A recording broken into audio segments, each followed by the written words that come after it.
These right here are Soundpeats' newest version of the beloved Air series, the Air 4. The biggest new feature they bring with them is active noise cancellation as well as aptX lossless. So feature-wise, these have everything you want in a sub $100 earbud. So let's find out if there's anything not so great about them, or if Soundpeats made another pretty affordable and above all, good earbud for the masses.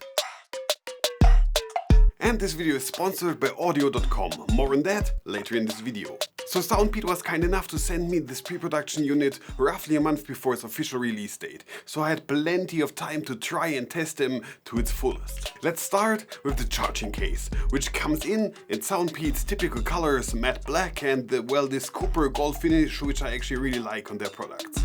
The case looks and feels quite good. Size-wise, it's perfect for actually every pocket I do own. Battery-wise, the case is ranging in the lower mid parts with 26 hours of total battery life, which comes down to roughly 4 recharges. The earbuds themselves clock in at 6 hours with 50% volume, but as soon as you turn on ANC, well, it's down to 3.5 hours. So it's great that they've actually implemented ANC, but at the cost of reduced usability, I find this rather lackluster. Next up, these are stem style earbuds that don't have any silicone tips on them. Great for people who don't like the feeling of having sealed ears, and you're able to hear more of your surroundings. But of course, this comes with the caveat of negatives as well. There's no implemented transparency mode, and you also have a poorer sound, especially when it comes to bass. More on that when we actually talk about the sound quality itself. The buds are very lightweight and come in at 4.2 grams each, which also results in a very comfortable wearability, and let's, for lack of better words, call it airiness, is resulting in you almost not feeling the buds inside of your ears. So for people who prioritize comfort over everything else, these buds are a good choice in my opinion. Let's quickly go over the less important features such as connectivity, control and app functionality before diving into what really matters when it comes to earbuds. The Air 4 uses Qualcomm's new 3071 Bluetooth 5.3 chip that comes with added aptX codec support.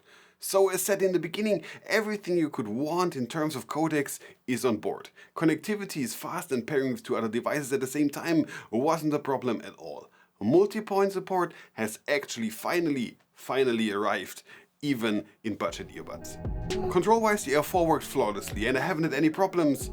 They are touching my way through the navigation of these buds. It's almost the same as with their 1-month-old predecessors. The Air 4 Lite. Now when it comes to app support, Soundpeats app has everything you need in terms of functions.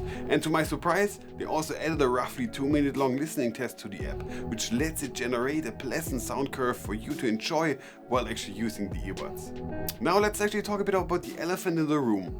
ANC, active noise cancellation. Yeah, I don't know. Semi-in earbuds don't produce the seal necessary to have great and therefore good enough ANC. That's a simple fact. And so the Soundpeats Air 4 are no different. No seal, no good ANC. You can hear that there's the resemblance of good ANC, but let's be honest right here, it makes only a marginal difference to not having any ANC in your ears. Yes, it tries to play a bit with subway noises, but when you compare the ANC output with the battery drain it produces, I don't really think that it's, good enough. Not because it's bad ANC per se, no, but because the buds themselves cannot produce a good enough seal for good enough ANC. This, in my opinion, also goes for the sound quality. But before we dive deep into this, here's a small segment of today's sponsor, which is Audio.com. Maybe you heard of them before, it's the platform that lets you actually find the perfect song for your next project fast.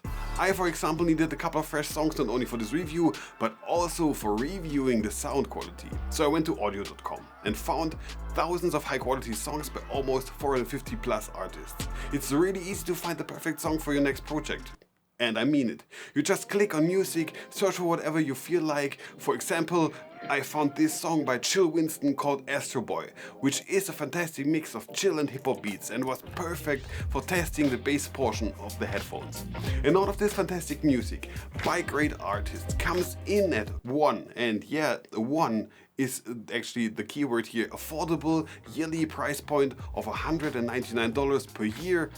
And then now comes the thing, if you click on the link in my description below, you get 70% off your first year.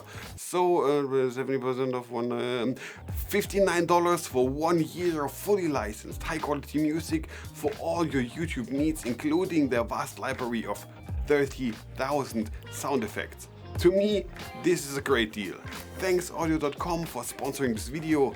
And now, let's get back to the sound quality itself. So when it comes to testing these earbuds, I listened to quite a lot of different music and songs to see how they actually perform. And overall, for a semi-in-ear earbud, these sound pretty much better than I expected.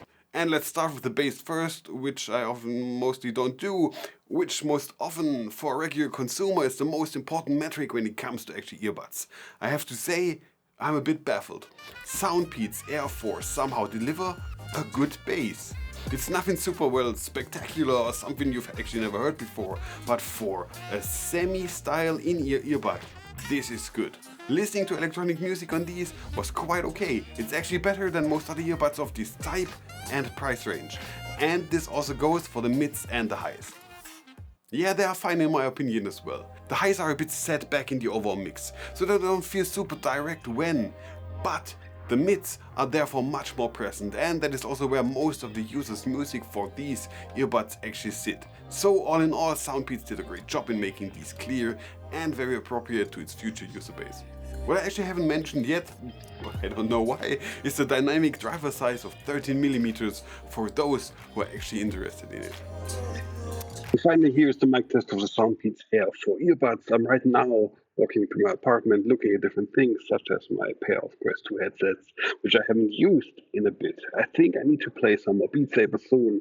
That was always actually fun, especially in local multiplayer mode. So what's my conclusion on these earbuds? I'm not really a fan of silicon tipless earbuds, since I really enjoy the performance of closed earbuds and what they actually can generate. Be it in terms of ANC, but especially in terms of sound quality. And these have actually almost all the things I find great about earbuds put into one tiny lightweight bud. So users who prefer comfort and a good performance, but have a limited budget for earbuds? This could actually be on your list as the next one. So as always, my name is Leech and I'm off writing the next scripts. If you enjoyed this video, make sure to subscribe to this channel. There are plenty more of this type of content and many other things available just for you. Have a great day, see you around, and goodbye.